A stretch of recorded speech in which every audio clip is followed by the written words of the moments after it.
Assalamualaikum warahmatullahi wabarakatuh.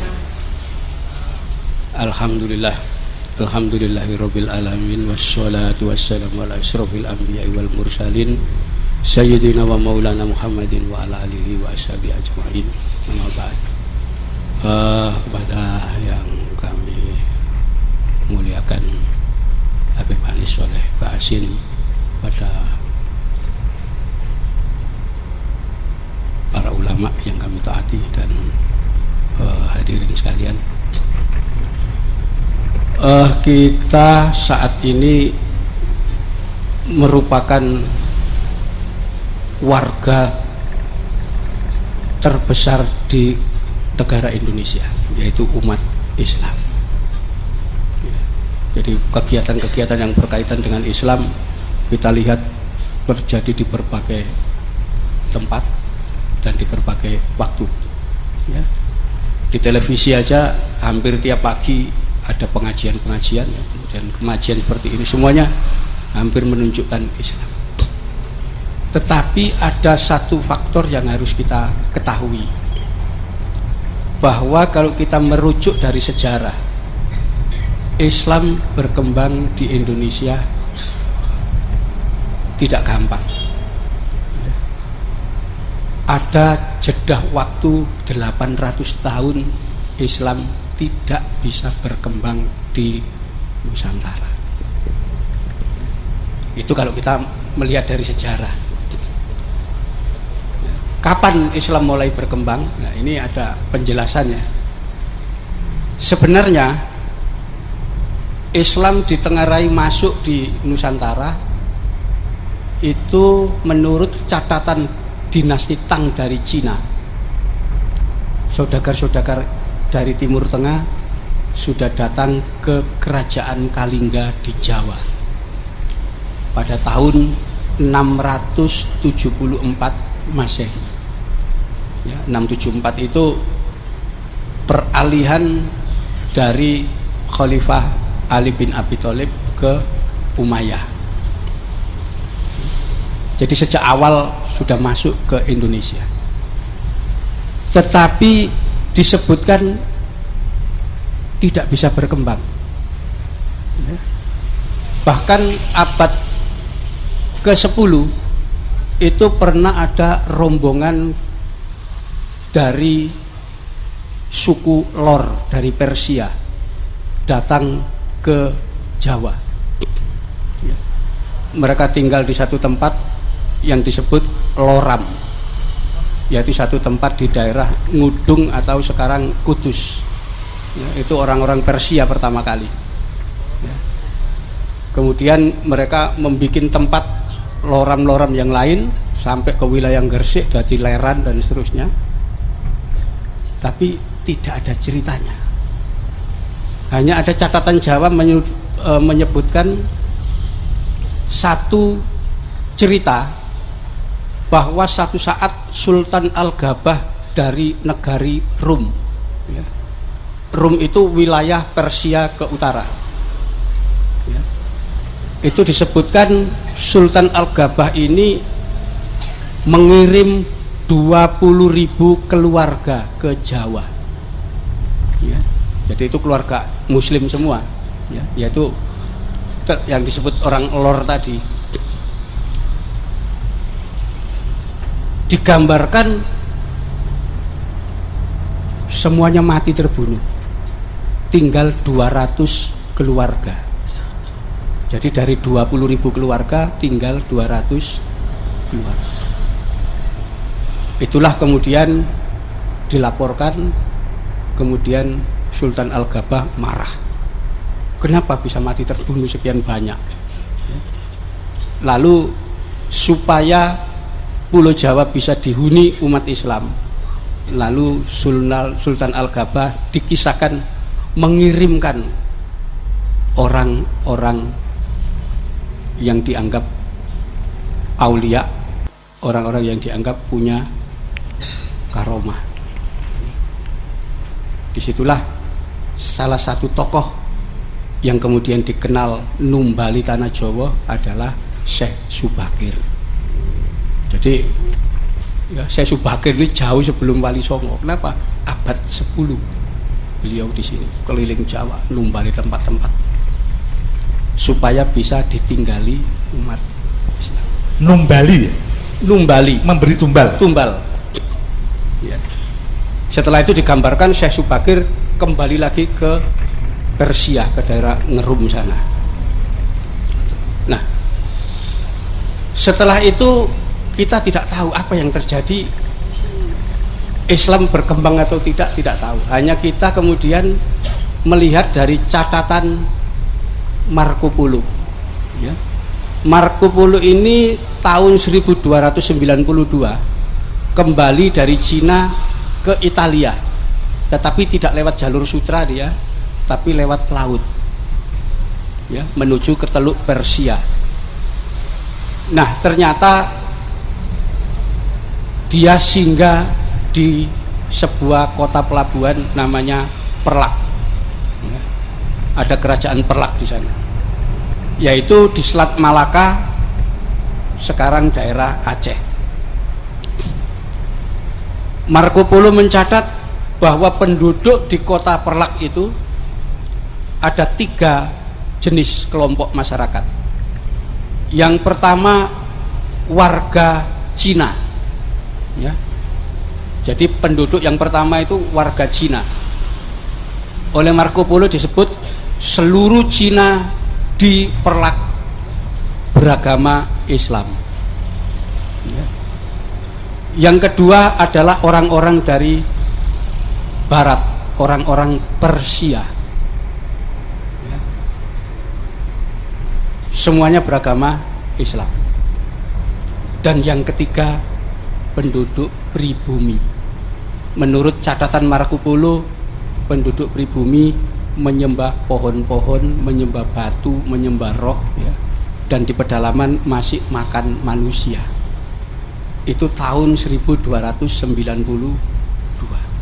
Jadi Cina sudah Muslim, penduduk pribumi belum. Ya. 100 tahun setelah perjalanan Marco Polo, ya, datanglah Laksamana Cheng Ho ke Jawa, ya, tahun 1405. Cheng Ho mencatat ketika singgah di Tuban, dia menemukan ada 1000 keluarga Cina Muslim. Ya. Ketika singgah di Pelabuhan Gresik juga dia mencatat dan menghitung ada 1000 keluarga Cina, semuanya Muslim. Begitu juga dengan kota Surabaya, ada penduduk Cina 1000 keluarga, semuanya Muslim. Itu catatan Cheng Ho 1405. Kunjungan Cheng Ho yang ke-7 terakhir, ya, tahun 1433, ya, 30 tahun setelah itu dia datang kembali ke Jawa. Dia mengajak seorang juru tulis bernama Mahuan, ya. Jadi Mahuan ini juru tulis, dan Mahuan mencatat ternyata pantai-pantai di sepanjang pantai utara Jawa, kota-kotanya dihuni penduduk Cina Muslim, kemudian orang-orang dari Persia dan Arab, mereka juga Muslim, kemudian penduduk pribumi. Menurut Mahuan, penduduk pribumi rata-rata kafir. Mereka menyembah batu, menyembah pohon-pohon, menyembah roh. Jadi ini catatan-catatan resmi yang diakui oleh sejarawan dunia. Mulai tahun 674 sampai tahun 1433. 800 tahun pribumi belum bisa menerima Islam secara massal. Ya, dan itu faktanya memang seperti itu. Nah, 7 tahun setelah kedatangan Cheng Ho yang terakhir, baru datang seorang wali, ya, dari negeri Champa. Champa itu sekarang daerah Vietnam Selatan. Dia datang di sini satu rombongan keluarga, yaitu Syekh Ibrahim Samarkondi dengan 2 orang putranya. Yang pertama Ali Murtado, yang kedua Ali Rohmat. Beliau singgah di Tuban, di desa Gisik, ya, Gisik Arjo, kecamatan Palang, tinggal di situ. Dan kemudian belum sempat berkembang, beliau meninggal dan dimakamkan di sana. Ya, makamnya sampai sekarang masih ada. Lalu putranya berjalan ke Mojopahit. Kenapa? Karena bibinya mereka dikawin Raja Mojopahit. Lalu 2 orang putra Syekh Ibrahim Samarkondi ini menemui bibinya di Mojopahit, dan kemudian oleh Raja Mojopahit keduanya diangkat, ya, menjadi pejabat negara. Yang satu sebagai raja pendeta, yaitu menteri agama untuk orang-orang Islam, dan yang satu sebagai imam di Surabaya. Yang satu di Gresik, yang satu di Surabaya.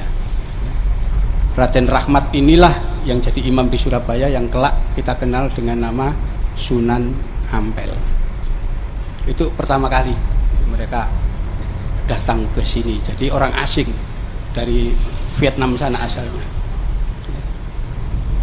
Nah, dari Sunan Ampel ini kemudian lahir Sunan Bonang, Sunan Derajat, ya, putri-putrinya, dan kemudian punya murid Sunan Giri, Raden Pata, dan seterusnya. Itulah membentuk Wali Songo. Ya. Jadi bangunan Wali Songo itu kira-kira dibentuk 30 tahun setelah kedatangan Sunan Ampel. Ya, karena ketika Sunan Ampel datang di sini 1440 itu beliau masih belum menikah. Karena itu butuh waktu sekitar 30 tahun supaya putra-putranya, murid-muridnya dewasa, kemudian melakukan dakwah. Itulah era Wali Songo. Tahun 1470-an mulai berkembang dan berdakwah. Kira-kira 40 tahun setelah dakwah Wali Songo, seorang Portugis bernama Tommy Pires datang ke Jawa tahun 1413,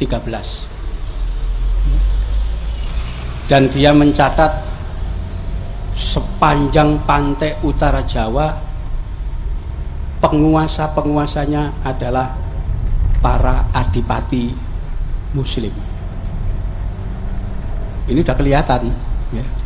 Sebelumnya sepanjang pantai utara itu penduduk pribuminya menurut Mahuan kafir.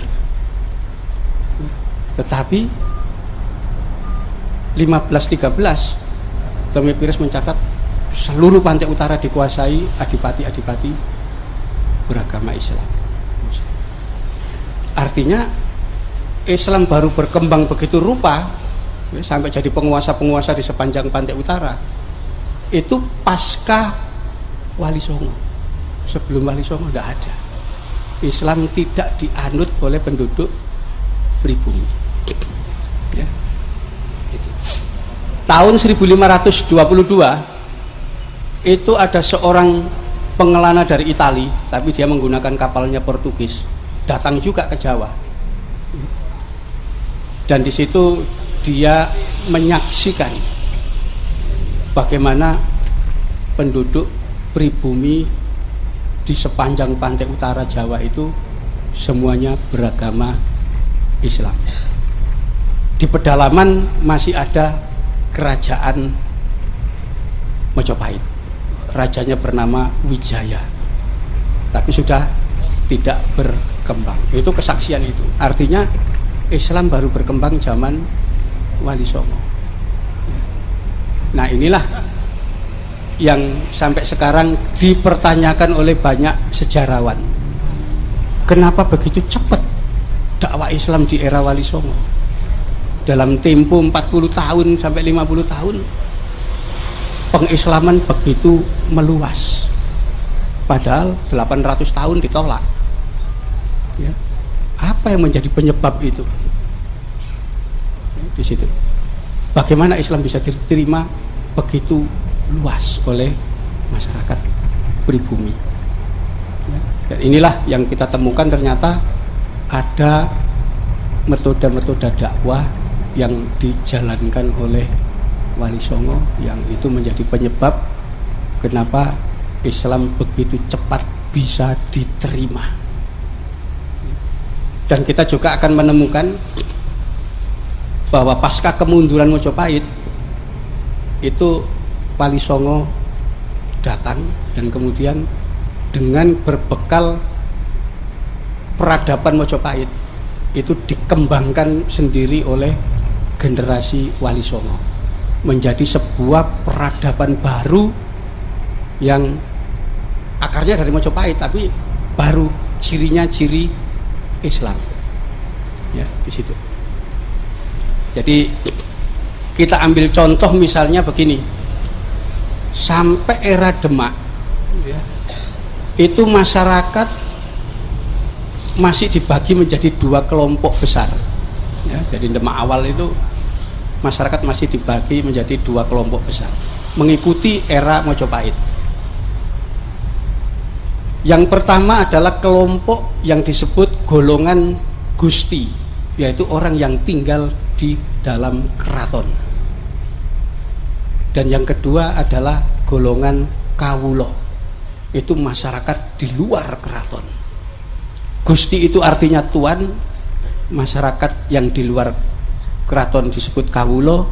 Kawulo itu artinya budak, yaitu orang yang tidak punya hak milik apa-apa, dia semuanya milik keraton, milik tuannya. Itu struktur itu ya. Karena itu masyarakat zaman Mojopahit itu tidak punya hak milik, semua milik kerajaan.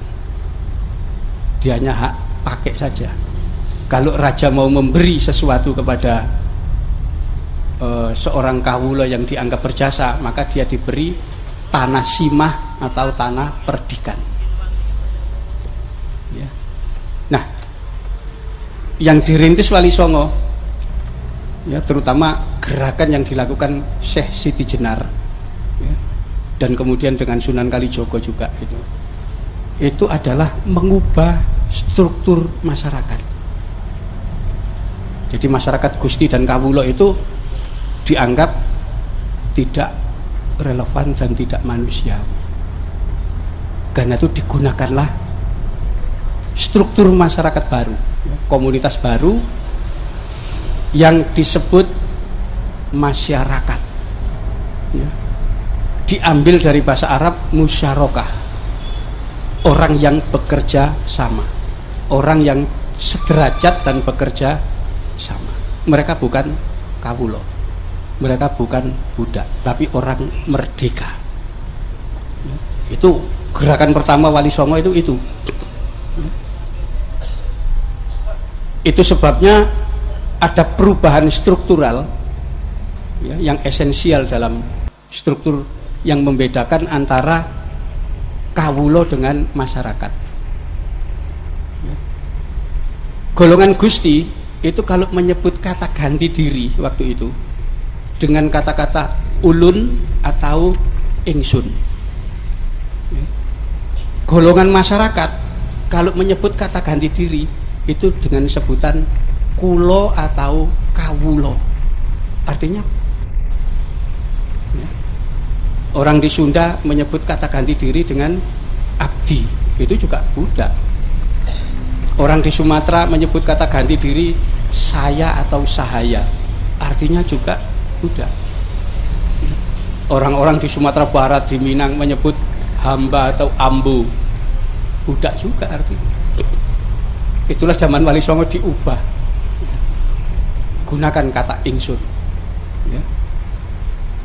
aku, ulun apa boleh, awak dan seterusnya. Yang penting tidak mewakili identitas Buddha. Jadi ada perubahan yang sangat signifikan waktu itu, yaitu lahirnya komunitas di luar keraton yang disebut masyarakat. Istilah baru itu dari bahasa Arab. Sebelum itu tidak dikenal di sini. Ya, silakan dibuka kamus bahasa Kawi, nggak ada itu kata-kata masyarakat. Rakyat itu baru semua dari bahasa Arab.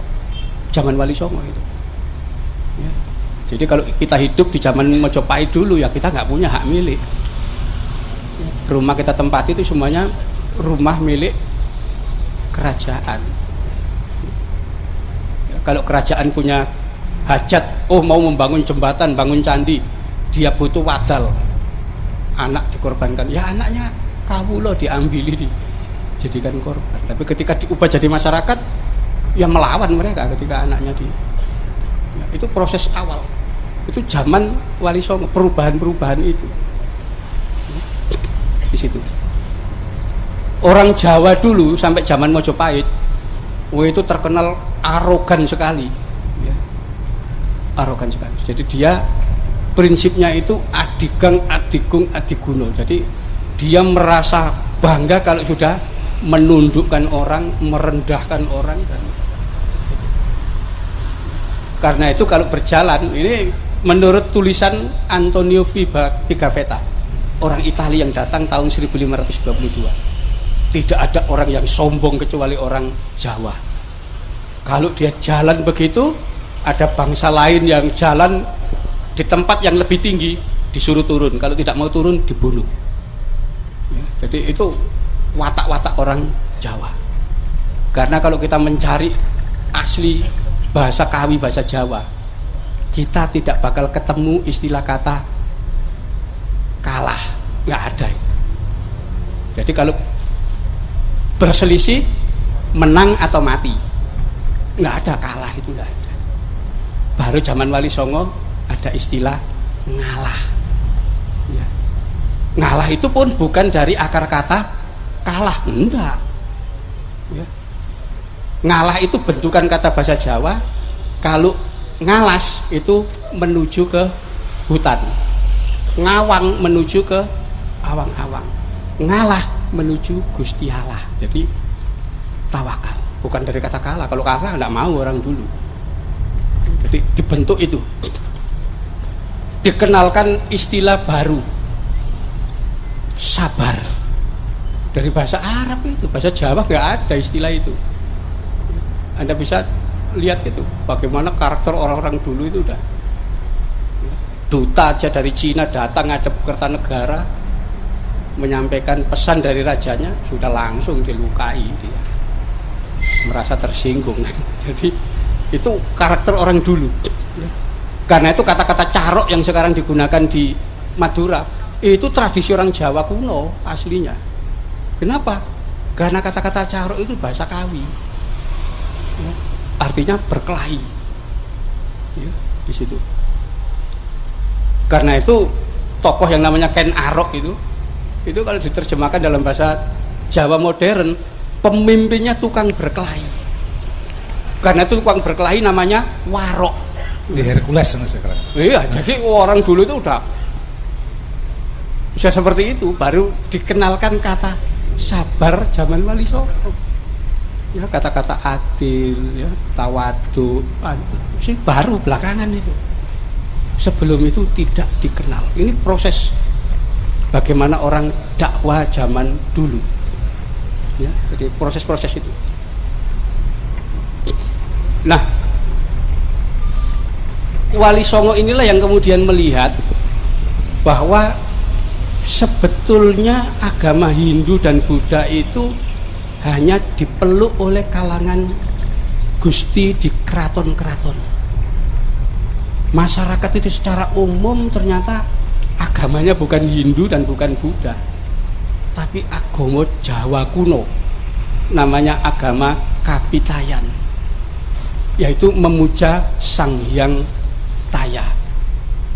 Taya itu artinya suwung, kosong, ya. Jadi Tuhannya itu abstrak, tidak bisa digambarkan. Ya, karena itu orang-orang itu memberi definisi Sang Hyang Toyo itu dengan definisi sederhana. Tan keno kinoyo ngopo, tidak bisa diapa-apakan.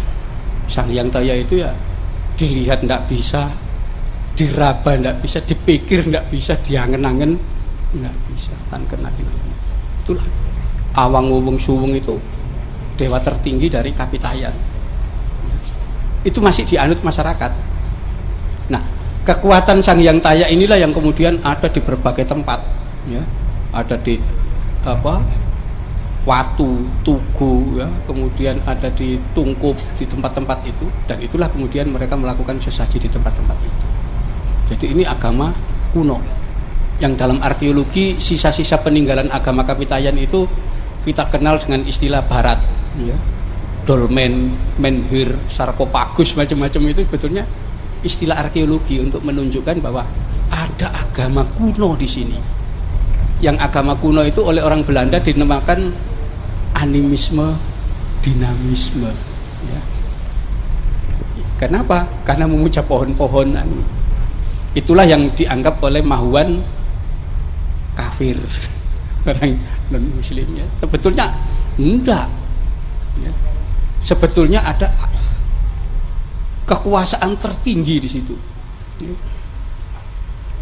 Ya, karena itu kemudian ini lewat Kapitayan inilah kemudian diambil alih oleh Wali Songo. Jadi Wali Songo kita nyebarkan Islam lewat Kapitayan. Kenapa? Karena konsep tauhid Kapitayan itu sama dengan Islam. Kalau orang-orang menyebut membatasi definisi Kapitayan itu dengan tan keno kinoyo ngopo, maka Allah dalam Islam itu juga disebut laisa kamislihi syai'un. Ya, itu. Disitulah kemudian mulai dikembangkan menyebarkan Islam lewat Kapitayan. Karena itu istilah-istilah yang digunakan itu adalah istilah Kapitayan. Ya. Misalnya untuk menyembah Tuhan, beribadah menyembah Tuhan tidak digunakan istilah sholat, tapi sembah Hyang Taya, menyembah Sang Hyang Taya. Jadi ada proses begitu, pendekatan-pendekatan yang tanpa sadar menjadikan orang kemudian masuk ke dalam agama Islam. Ya. Nah, karena itu Islam yang dikembangkan di sini karena menggunakan Kapitayan, maka istilah-istilah yang digunakan juga istilah Kapitayan. Salah satu tempat ibadah Kapitayan, ya, itu disebut sanggar. Ya. Sanggar itu bangunan 4 persegi, kemudian pada dindingnya itu ada lubangnya, ya. Ada lubang kosong, yaitu simbol dari Sang Hyang Taya. Jadi mereka tidak mengenal arca atau patung-patung, nggak ada. Yang ada adalah lubang kosong di dinding. Sanggar itulah yang oleh Wali Songo digunakan untuk sembahyang juga. Tetapi untuk membedakan, sanggar itu disebut dengan nama langgar. Jadi langgar itu sampai sekarang bentuknya tetap kayak Kapitayan. Ada ya lubang mihrabnya itu di dalam. Itu sebetulnya warisan Kapitayan. Termasuk beduk itu warisan Kapitayan. Enggak ada Islam itu. Beduk itu aslinya, ya, tapi Kapitayan. Di sini istilah-istilah yang digunakan Kapitayan. Karena itu ada ibadah tidak makan mulai pagi sampai malam. Ya. Wali Songo sudah jangan pakai istilah Islam saum, orang gak ngerti. Istilah Kapitayan upawasa. Ya. Upawasa jadi puasa. Ya. Di Kapitayan itu ada ajaran begitu. Jadi ada upacara puasa yang disebut Dino Pitu, ya. Artinya puasa hari 7. Ya. Yang dimaksud hari 7 ini adalah puasa pada hari kedua dan hari kelima. Orang yang melaksanakan puasa hari kedua dan kelima itu nilainya sama dengan puasa 7 hari. Itu sudah langsung ditangkap aja sama Wali Songo. Ya sudah, dijalankan aja poso dino pitu ini. Kenapa? Hari kedua itu Senin, hari kelima itu Kamis. Ya sudah, jalankan aja. Sama kok. Ya dicarikan kesamaan-kesamaan itu, proses itu. Ya, karena itu istilah-istilah itu istilah lokal sekali. Itu yang menurut Gus Dur mempribumikan Islam. Sebetulnya itu menggunakan agama lama, Kapitayan. Di situ. Karena itu ada tumpeng macam-macam, itu perangkat orang-orang Kapitayan melakukan sesaji. Ya. Tidak dihilangkan sama Wali Songo, biar aja masyarakat awam masih menjalankan itu. Ya. Itu pengaruh-pengaruh. Ya. Sementara Wali Songo sendiri kan asalnya dari Campa. Itu juga membawa pengaruh tradisi keagamaan. Ya, di situ. Salah satu contoh tradisi keagamaan asal Campa. Itu yang membedakan dengan tradisi sebelum Islam di sini. Jadi pada masa zaman Mojopahit itu kalau ada seseorang meninggal dunia, dia diperingati 12 tahun setelah kematiannya. Namanya upacara Strada. Ya. Itu upacara apa? Ada Raja Mojopahit namanya Bripamotan Sang Sinagara, itu ketika 12 tahun setelah kematian ada upacara Strada. Itu seorang pujangga namanya Empu Tanagung membuat kitung, ya, namanya Banawa Sekar Perahu Bunga, untuk menunjukkan bagaimana upacara Strada itu dilaksanakan dengan kemewahan dan kemegahan. Begitu zaman Wali Songo datang, tradisi Islam Campa disebarkan ke masyarakat Islam. Kalau ada orang meninggal diperingati 3 hari, 7 hari, 40 hari, 100 hari, 1000 hari. Ada orang mengklaim itu tradisi Jawa asli. Enggak, itu justru datang dari Campa. Ya, bahkan ada orang Salafi namanya Abdullah Aziz atau apa yang mengatakan itu tradisi Hindu. Gak ngerti dia bahwa itu tradisi umat Islam Campa, ya, yang juga merupakan tradisi di Asia Tengah, daerah Uzbekistan, Kazakhstan itu masih begitu tradisinya. Orang mati diperingati 3 hari, 7 hari, 40 hari, 100 hari. Itu dibawa ke sini. Jadi itu tradisi Islam, bukan Hindu. Jadi ngawur orang kalau mengatakan itu warisan tradisi keagamaan Hindu. Enggak. Ya, itu tradisi keagamaan umat Islam. Ya. Silakan dibaca-baca di buku-buku tentang tradisi di Campa. Ya. Itu semua akan muncul di situ. Ya. Bahkan pengaruh dari Campa ini juga kelihatan dari banyak aspek. Ya. Misalnya takhayul. Takhayul zaman Mojopahit itu tidak banyak. Kenapa? Orang Mojopahit itu rasional orangnya. Mereka pelaut dan berkenalan dengan bangsa Cina, India, Persia. Rasional.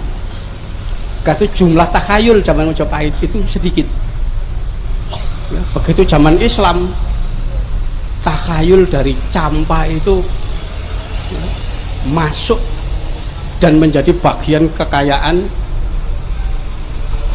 takhayul masyarakat Nusantara. Jadi kalau misalnya di Mojopahit itu ada Pisaca, ya, semacam raksasa penjaga hutan, ada Perkasaan, ya, ada Uwil itu roh penunggu candi, ya, ada Banaspati, hanya beberapa, kira-kira 11 ya. Zaman Islam takhayulnya banyak, ya. Ada pocong, ya. Pocong itu jelas hantu muslim itu ya. Ya karena orang Majapahit kalau mati kan dibakar. Jadi pocong itu muslim ya. Kuntilanak itu baru semua ya. Cerita-cerita itu baru, macam-macam, ada kemamang macam itu baru, zaman Majapahit nggak dikenal ya. Ada hantu kecil gondol mencuri duit itu zaman Islam itu. Bahkan mitos tentang Nyai Roro Kidul itu baru ya, zaman Majapahit nggak dikenal. Majapahit itu laut manapun dilewati ya, jadi itu ya, baru belakangan muncul itu mitos-mitos itu. Dongeng-dongeng itu justru masa Islam. Jadi ada ini pengaruh dari Campah ya. Jadi itu sebabnya tidak ada penyebaran Islam di sini dengan kekerasan senjata, udah ada itu ya. Baru zaman Belanda ya, terutama pasca perang Diponegoro itu Belanda sudah betul-betul kehabisan dana ya. Dia utang itu berapa juta gulden ya, akibat perang Diponegoro ya. Dan ternyata setelah Diponegoro ditangkap, ternyata pasukan-pasukan pengikutnya tidak pernah tunduk, terus melakukan perlawanan. Itulah Belanda melakukan upaya pendekonstruksian cerita-cerita tentang Wali Songo. Masa itu di situ ditulis Babat Kediri dan seterusnya, itu perintah Belanda ya. Jadi ada dokumennya, ada bagaimana Belanda memerintahkan membuat cerita Babat Kediri. Dari Babat Kediri itulah ya kemudian disusun kitab Darmo Gandul, disusul lagi Suluk Gatulucu ya. Itu ngambil dari Babat Kediri ya. Kemudian dikembangkan ya. Nah yang bikin itu orang asal dari Pati sini ya, dari Pati daerah utara, namanya Ngabdullah. Karena dia sangat miskin kemudian murtad masuk agama Nasrani, namanya diganti jadi Ki Tunggul Wulung, ditempatkan di Kediri sana, dibina oleh seorang misionaris namanya Kolen, itu di Mojoagung, Jombang. Itulah yang membuat serat Gatulucu Darmo Gandul, lalu membuat cerita yang bertolak belakang dengan kenyataan. Misalnya Demak ya, itu menyerang Mojopahit tahun 1478 ya, disitulah kemudian muncul tokoh namanya Sabdo Palon Noyo Genggong ya, kemudian mengutuk nanti 500 tahun ke depan Mojopahit akan bangkit lagi. Itu bikinan Belanda itu. Kenapa? Kalau kita membaca naskah Pararaton yang ditulis dalam bahasa kuno, Jawa kuno, ditegaskan bahwa tahun 1478 atau tahun Jawanya tahun 1400 yang diberi Condro Sengkolo sirno ilang kertaning bumi, itu Mojopahit diserang Girindrawardana ya, Raja Hindu dari Kediri, bukan dari Demak. Dari mana ini cerita Demak nyerang Mojopahit itu? Ya bikinan zaman Belanda itu. Dimunculkan tokoh mitos Sabdo Palonnya zaman itu ya. Saking kuatnya dongeng bikinan Belanda itu sampai Presiden Soeharto percaya bahwa tahun 1478 itu Demak betul-betul menyerang Mojopahit. Nggak ada naskah kuno menyebutkan tahun itu Demak nyerang Mojopahit. Itu serangan dari Girindrawardana. Naskah apapun semua sama.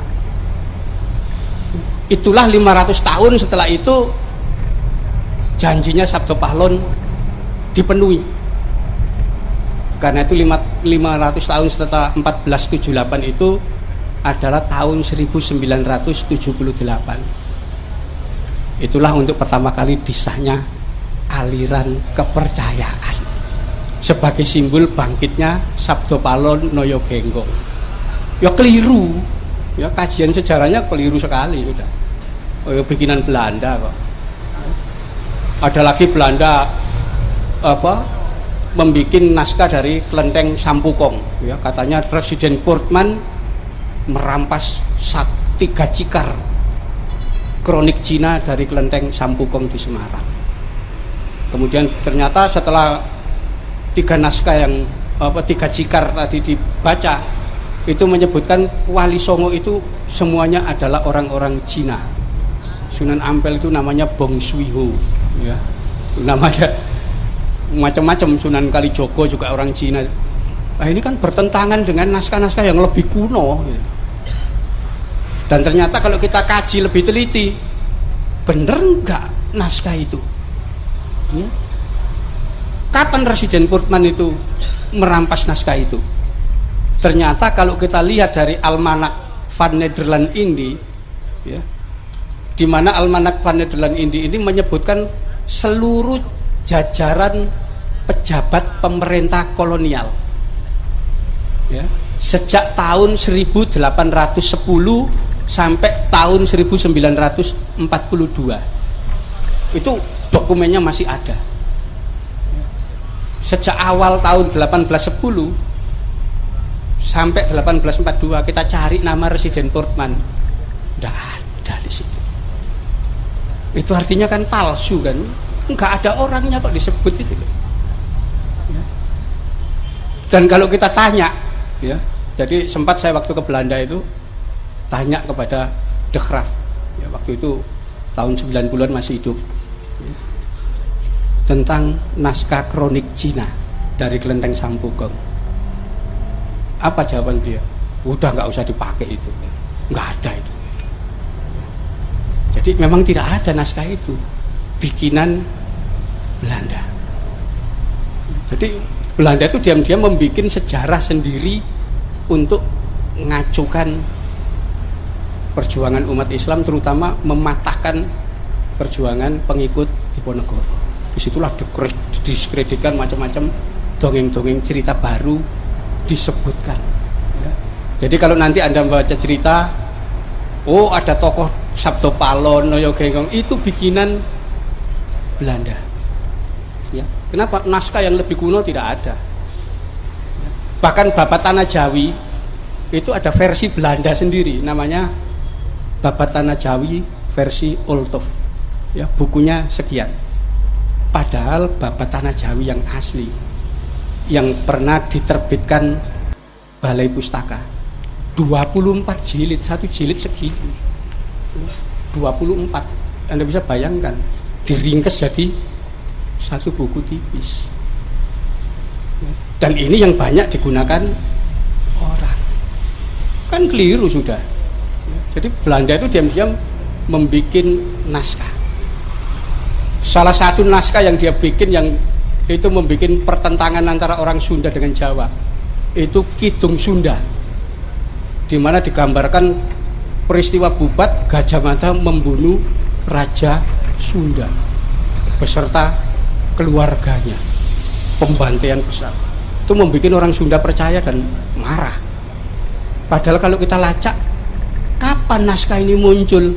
Tahun 1860. Ya, ternyata yang bikin orang dari Bali atas suruhan Belanda, ya. Sunda itu kerajaan besar. Kalau memang peristiwa itu pernah ada, pasti ditulis oleh kerajaan Sunda, ya. Naskah-naskah Sunda itu ternyata nggak ada yang menyinggung masalah itu, ya. Bagaimana peristiwa sebesar itu nggak disinggung di kerajaan Sunda? Sedangkan tradisi saja ada ditulis dalam naskah Siksa Kandang Karsian, ya. Semua naskah masalah perbintangan, kalender apa aja ada semua. Kenapa peristiwa pembunuhan itu nggak ditulis di sana? Di Mojopahit juga nggak pernah nyinggung ada peristiwa itu. Apa bikinan Belanda semua, memang tujuannya untuk merusak sejarah Indonesia. Ya, jadi itu memang di situ. Karena itu kemudian terutama Wali Songo ini merupakan satu kekuatan umat Islam yang tidak pernah bisa ditundukkan Belanda. Ya mereka punya kepentingan untuk menghancurkan itu. Ya. Karena itu kalau kita buka dokumen kolonial arsip, kita akan temukan di tengah kebingungan Belanda bagaimana ngatasi orang Islam. Kenapa? Tidak pernah mau tunduk. Orang-orang Islam selalu merasa lebih tinggi daripada Belanda, terutama orang-orang dari pesantren. Kenapa? Orang Belanda dianggap orang rendah, kafir. Itu perlawanan terus. Karena itu kalau kita membuka kolonial arsip, kita akan menemukan bahwa sejak tahun 1800 sampai tahun 1900, dalam tempo 100 tahun, terjadi 112 kali pemberontakan yang dipimpin guru torekot dan orang-orang dari pesantren. Itu sebabnya Belanda kemudian kita harus membuat satu cara yang sistematis untuk menundukkan orang Islam di Hindia Belanda, ya, menyebut wilayah ini dulu Hindia Belanda.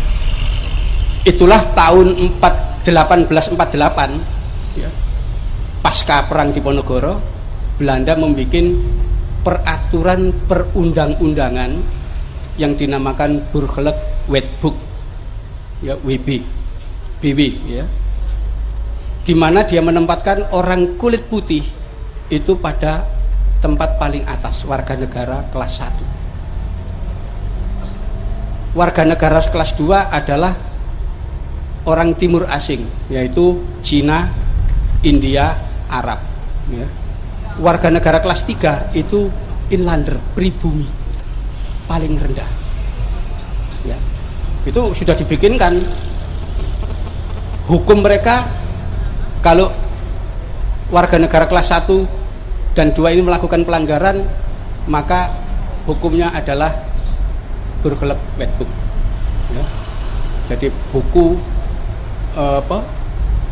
KUHP yang berdasarkan keadilan.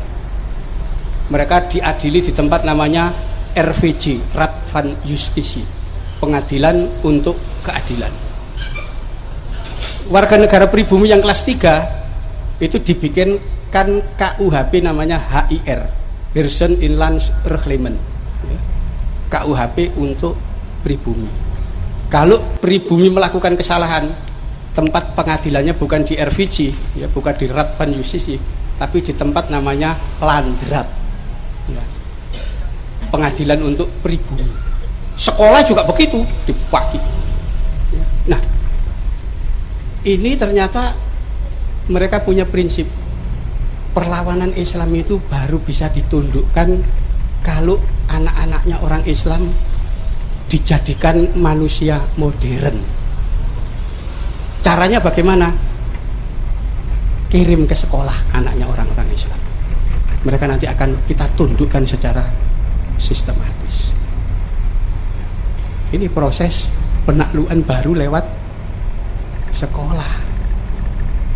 Sementara pesantren resisten, menolak sekolah, malah menggunakan kiai-kiai itu alasan tasabuh, mengambil satu hadis, man tasabaha biqaumin fahuwa minhum, tidak mau meniru Belanda, tidak boleh mengirim anak-anak ke sekolah, cukup ke pesantren. Itu perlawanan resisten betul, ya, yang sampai Belanda itu, ya.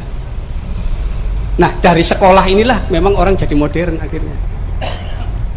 Muncullah organisasi baru, Serikat Dagang Islam, kemudian berubah menjadi Serikat Islam, ya.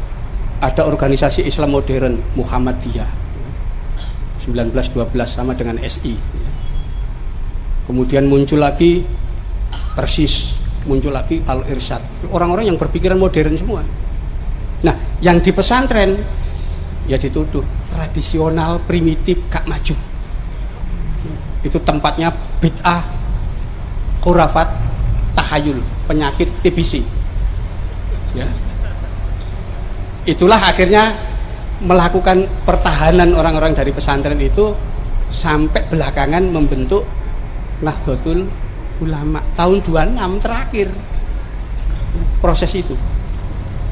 Nah, lewat orang-orang yang dididik di sekolah itulah Belanda melakukan penundukan terhadap anak-anaknya orang Islam.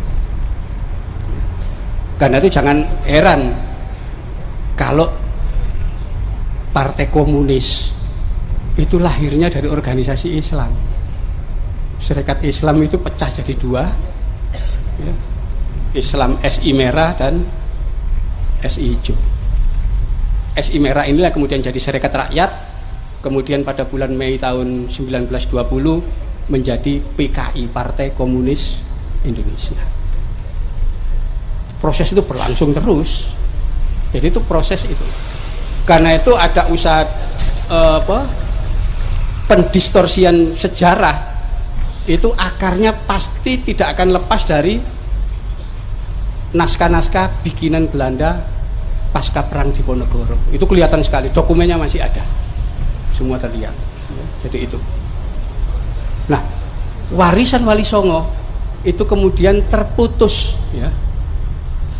Terputus ketika kalangan pesantren mulai meninggalkan tulisan Jawa, ya. Jadi zaman Wali Songo itu semua naskah ditulis dalam aksara Jawa. Nah, ketika abad 17-18, ya, terutama ketika terusan Suez dibuka dan orang sering haji ke sana, maka pengaruh Timur Tengah mulai muncul. Itulah mulai berkembang tulisan Pegon dan seterusnya yang selama itu tidak begitu berkembang, tahu-tahu jadi mainstream di pesantren dan orang tidak lagi bisa membaca tulisan Jawa. Akhirnya tidak terwarisi warisan besar Wali Songo. Bahkan ada anggapan kalau tradisi yang sifatnya kayak wayang dan seterusnya itu bukan Islam. Itu terjadi proses itu. Itulah akhirnya umat Islam di sini betul-betul terputus dari warisan Wali Songo. Padahal kalau kita melihat Wali Songo luar biasa sebetulnya. Peradaban baru pasca Mojopahit itu peradaban warisan Wali Songo. Ya. Misalnya kita lihat dalam teknologi, ya, yang berkaitan dengan metalurgi, peleburan besi dan baja. Zaman Mojopahit itu orang bisa membuat pusaka, ya, keris, tombak, panah dan seterusnya, bahkan membuat barunastra itu semacam torpedo air. Jadi seperti panah besar gitu. Itu kalau ditembakkan dari laut itu kena kapal, kapal itu bisa jebol. Kenapa? Karena ujungnya dibikin dari besi. Tapi sebatas itu. Begitu zaman Wali Songo, kerajaan Demak itu mampu memproduksi meriam-meriam ukuran besar dan semua diekspor, ya, ke Malaka, ya, ke Pasai. Bahkan sebagian zaman Oda Nobunaga dibeli Jepang. Jadi Jepang itu beli meriam dari Demak dulu, ya. Nah, fakta ini justru saya dapat dari catatan Portugis, ya. Jadi Portugis waktu menaklukkan pelabuhan Malaka, Bandar Malaka itu, D'Albuquerque itu memperoleh petunjuk dari anak buahnya bahwa benteng Malaka dilengkapi oleh meriam-meriam ukuran besar yang didatangkan dari Jawa. Padahal Portugis baru datang itu dari Eropa. Di situ. Karena itu ketika mendekat itu kapal Portugis itu rusak, mundur dia. Itu benar. Jadi sampai sekarang itu sisa-sisanya masih ada. Kalau Anda semua sempat ke Banten, ke Benteng Surosowan, di depan itu ada meriam namanya Ki Amuk, ya. Ukurannya besar sekali. Kenapa? Saya masuk ke lubang meriam itu, ya, masih longgar sekali gitu. Berarti meriamnya dulu lebih besar dari ukuran badan saya. Itu ada capnya, itu ada bikinan Jeporo itu ternyata, ya.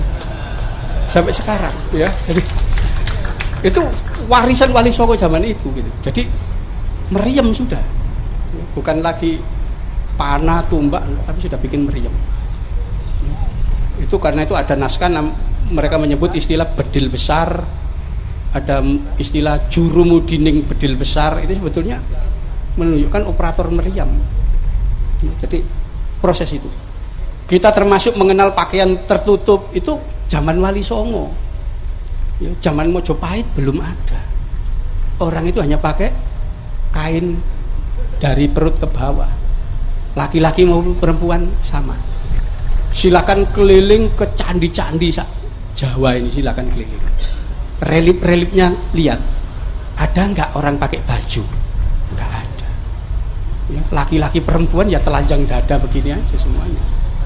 Baru zaman Wali Songo perempuan mengenal kemben dan sebagainya, itu baru. Ya.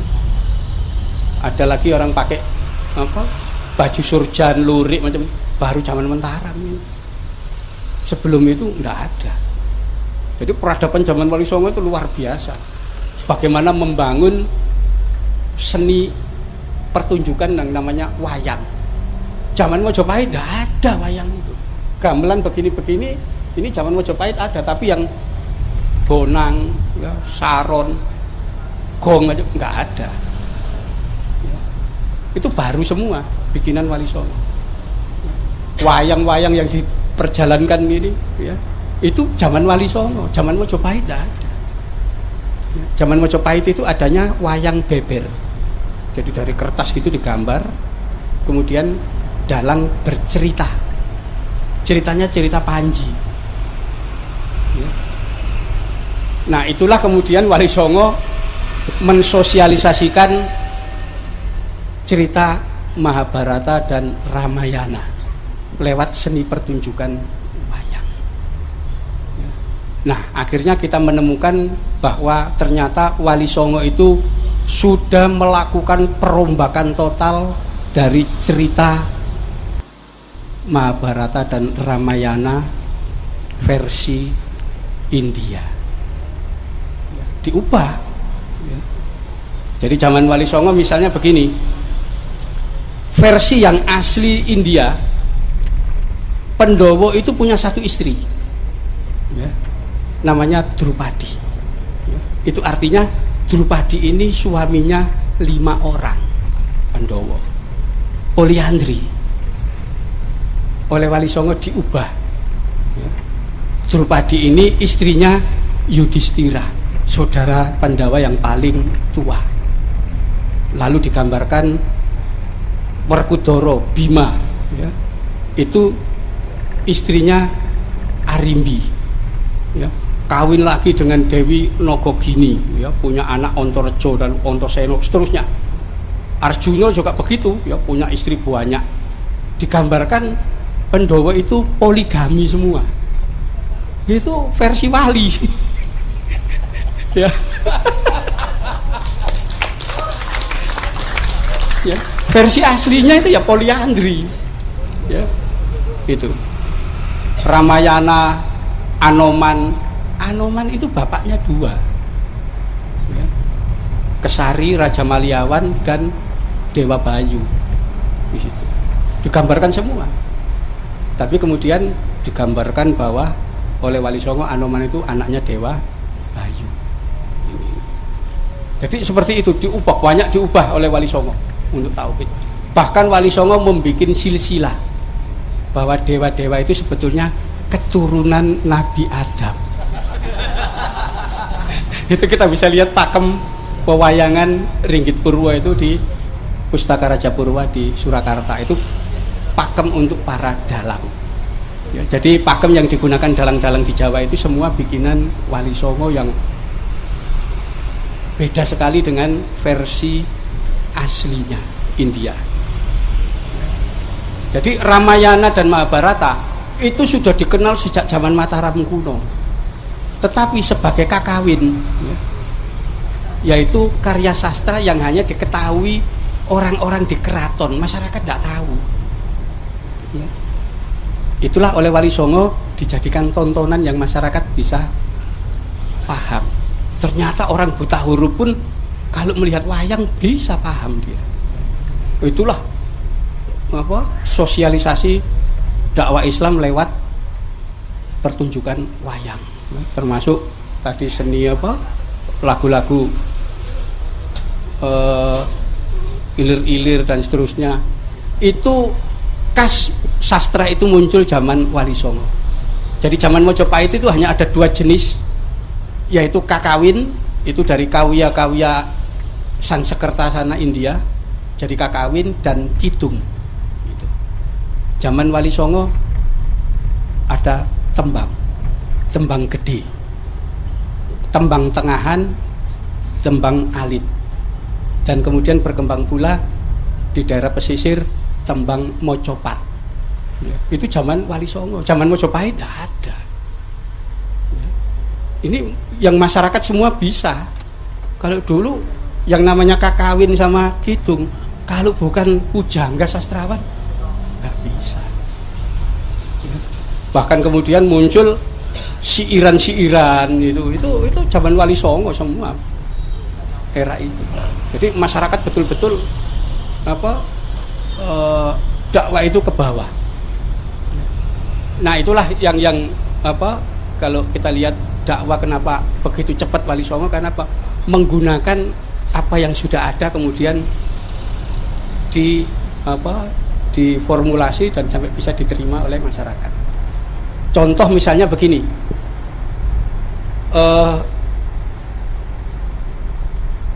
selamatan, ya, kenduren.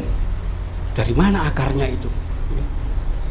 Itu sebetulnya kreasi Sunan Bonang, yang kemudian dikembangkan oleh wali yang lain juga.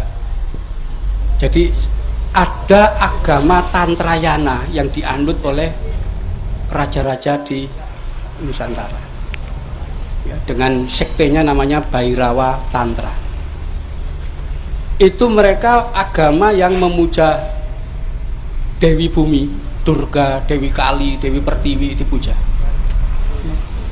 Mereka ini kalau melakukan ritual ibadah itu membuat lingkaran di tempat namanya Kesetra. Setra. Ya. Yang terbesar setra di Mojopahit namanya Setralaya. Ya. Setralaya itu yang sekarang orang-orang nyebut Troloyo dan sebetulnya dari kata-kata Setroloyo. Lingkaran ini, ya, itu disebut upacara Pancamakara. Upacara Pancamakara atau lebih lazim disebut Molimo, 5M. Mamsya, Matsya, Madya, Maituna, Mudra. Mamsya itu daging, Matsya itu ikan, ya ikan yang hidup di air. Madya itu arak minuman keras, Maituna itu seksual, dan Mudra ini semedi. Jadi dalam upacara mereka membentuk lingkaran, laki-laki perempuan dalam keadaan telanjang. Di tengah-tengahnya ada makanan yang terbuat dari daging, mamsa, ikan, matsya, minuman keras, madya, ya. Itu mereka makan. Setelah selesai mereka melakukan maituna, bersetubuh rame-rame. Setelah nafsu perut dan nafsu syahwat terlampiaskan, dalam keadaan tanpa nafsu mereka melakukan semedi. Itu upacara Molimo. Kenapa dulu wali melarang jangan menjalani Molimo? Yang dimaksud upacara itu. Nah, kalau sudah tinggi, orang tinggi mengikuti upacara ini, tingkatannya sudah tinggi, maka diganti. Mamsya itu dari daging hewan diganti jadi daging manusia. Matsya, ya, dari ikan-ikan biasa diganti ikan suro, ikan hiu. Ya. Madya dari arak diganti menjadi darah manusia. Itu upacara untuk tingkat tinggi. Nah, kalau kebetulan nanti ke Jakarta dan ke Museum Nasional, di sana kita akan ketemu tokoh Aditya Warman, ya, berdiri, ya, sekitar 3 meter tingginya. Dia berdiri di atas tumpukan tengkorak-tengkorak. Beliau itu adalah pendeta Bhairawa tantra, pengamal ajaran Molimo. Ya, itu. Ya. Beliau diambil dari batu prasasti Surawasu di sana. Batunya masih ada, tidak bisa diangkut ke museum. Kenapa? Karena merupakan bukit batu satu, nggak bisa diangkat. Tapi dari prasasti disebutkan bagaimana Aditya Warman itu dilantik menjadi pendeta Bhairawa dengan nama Wisesa Dharani, penguasa bumi. Dia digambarkan duduk di atas tumpukan ratusan mayat, minum darah sambil tertawa terbahak-bahak. Itu ada di prasastinya. Jadi dulu upacaranya begitu. Nah, kok Sunan Bonang bikin acara sama.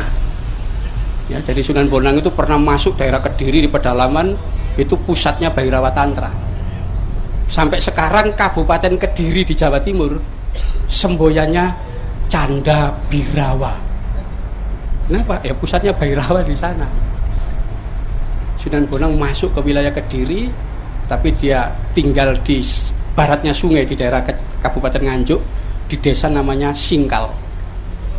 Disitulah kemudian beliau mengadakan upacara serupa, membuat lingkaran, tengah-tengahnya ada makanan, tetapi laki-laki semua.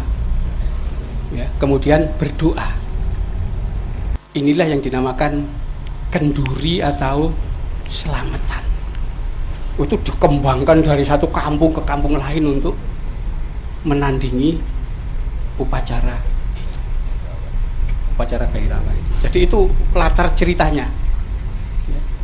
Karena itu kalau kita membaca Serat Kondo bisa menemukan, loh, Sunan Bonang kok pakai gelar Sunan Wadat Cokrawati,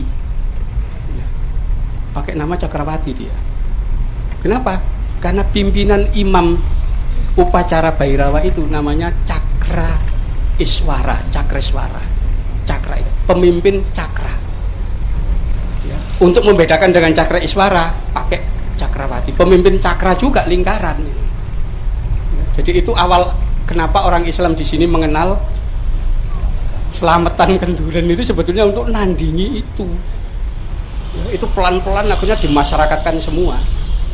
Kan itu awal-awal di daerah pedalaman sana orang sudah disebut Islam, kalau sudah baca syahadat, khitan, selamatan, sudah Islam. Ini apa? Di daerah pedalaman dulu begitu. Kenapa?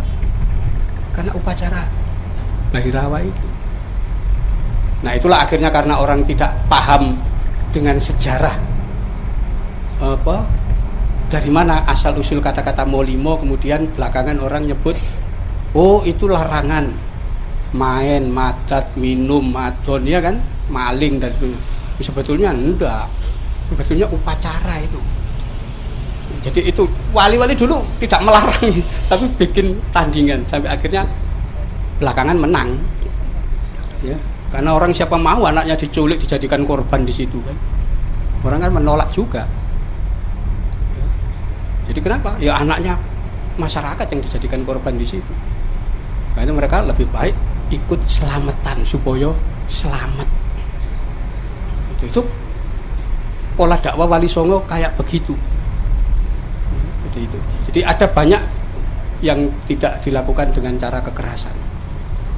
Itulah bagaimana cara Wali Songo mengislamkan penduduk Pulau Jawa dan kemudian berkembang ke pulau-pulau sekitar.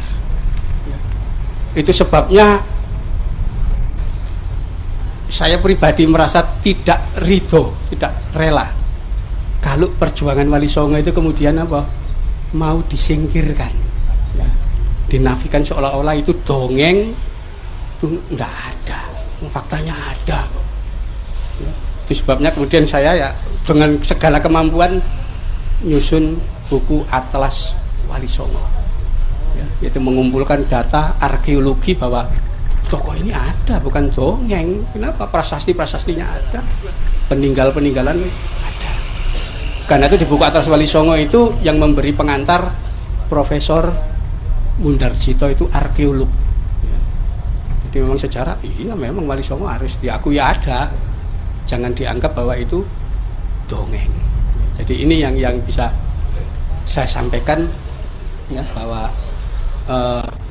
Islam berkembang di Nusantara tidak ada jeda 800 tahun sejak jajakan awal sampai kedatangan Wali Songo. Itu 800 tahun nggak bisa diterima orang di sini.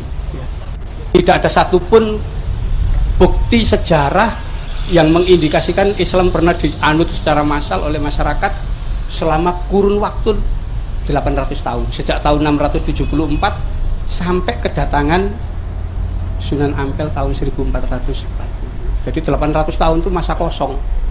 Islam tidak dianut secara massal. Baru setelah zaman Wali Songo itu fakta sejarah ya. Kita harus mengakui bahwa ya memang pasca Wali Songo baru Islam berkembang luas. Karena itu yang kita warisi itu adalah Islam warisan Wali Songo yang sekarang ini. Saya kira itu mudah-mudahan nanti kita bisa memiliki pandangan yang baru bahwa tentang keberadaan Wali Songo beserta ajarannya yang sampai saat ini masih dijalankan oleh sebagian besar umat Islam di Indonesia ya, dan mungkin nanti